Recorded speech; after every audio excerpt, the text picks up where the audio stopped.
Until 1975, when disaster struck. Drought scorched the country's northern pastures.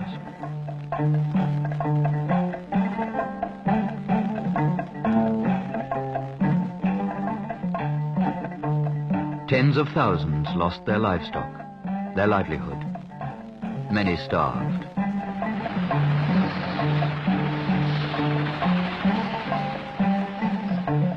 Deeply moved, the president toured camps set up to shelter the destitute.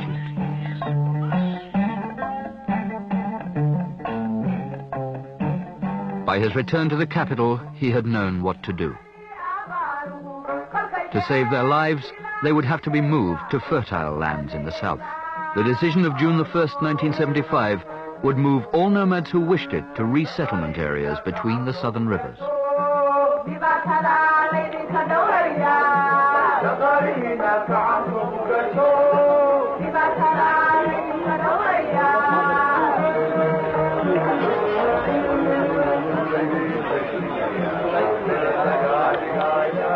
A mere 18 days after this decision, transport had been assembled and stood in position in the north. Boarding for evacuation were 120,000 people, their goods and few remaining livestock. The logistics would have been terrifying for even a wealthy nation.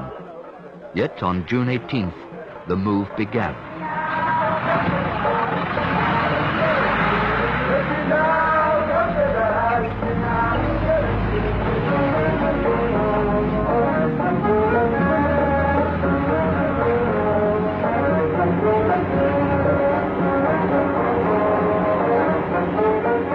615 lorries had been gathered and 24 transport planes.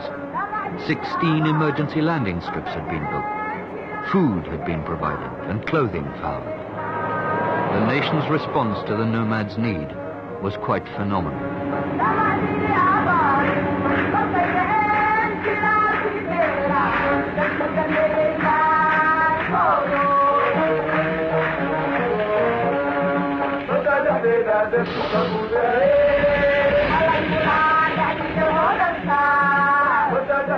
In the resettlement zones, neat rows of tents and temporary huts stood waiting to shelter the homeless. For 105,000 people, arrival here in the fertile but undeveloped land between the rivers marked the beginning of a totally new life.